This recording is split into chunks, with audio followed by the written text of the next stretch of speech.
Welcome everybody. We have on the left side the Samsung Galaxy A3 2016 edition, and on the right side we have the Apple iPhone SE. This is also obviously the 2016 edition, so both came out this year. You could say obviously this is around December, but obviously it was on the market on January, and here we have just a phone that came out here end of March. So both just 3 months in difference. And why did I choose these two? Because price wise they are around about on the same spot here by Samsung and Apple, and it's the same size. Obviously the Samsung Galaxy A5 would be a little bit better in comparison, but it's just a bigger phone, and I know this has the fingerprint reader, but otherwise they are the same technology.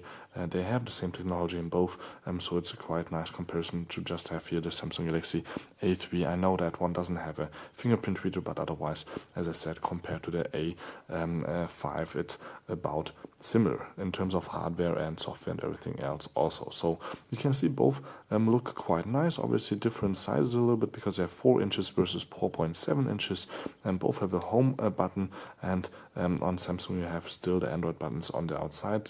Apple still doesn't have any extra buttons here, but they may have a better camera on the front, but actually not even true, since on Samsung we have 5 megapixels and here we only have 1.2 megapixels on the front, but megapixels are not everything, as you will see in a second. So we will start up on both the camera in just a minute. First let's check out a little bit more of the design. So you can see here on the back, for example, the Samsung has a camera here that's sticking out with 13 megapixels, and Apple just has a regular nice camera that doesn't stick out here in the Apple iPhone SE, since that's the same design as in the iPhone 5, which is just beautiful.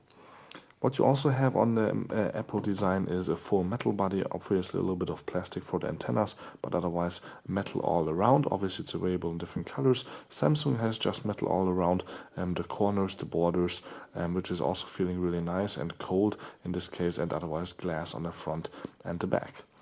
Samsung also only has a single flashlight on the back. Here we have dual flash, and also Samsung has a higher megapixel number, but they cannot process and record 4K videos. Apple records also up to 4K videos, not only Full HD. So let's unlock both devices and let's show you guys a little bit around in the software. So for example, if we check out a benchmark called Antutu, what the numbers were at the end after we ran both through, you can see that the iPhone is 4 times as fast as the Samsung. So in terms of processing, obviously the Apple iPhone is just a lot faster with about the same price. So that's the main reason to look into Apple. Maybe that's something I usually don't say that often, but maybe Apple is just a better choice in this case if you want a fast, small and cheap phone. So you guys can see how fast it loads up even games, even though it has not much more RAM than the Samsung, and Samsung has actually 4 cores to process everything, and Apple just 2 cores with the A9. But what Apple also has is 2 gigs of RAM, and Samsung only has 1.5 gig of RAM.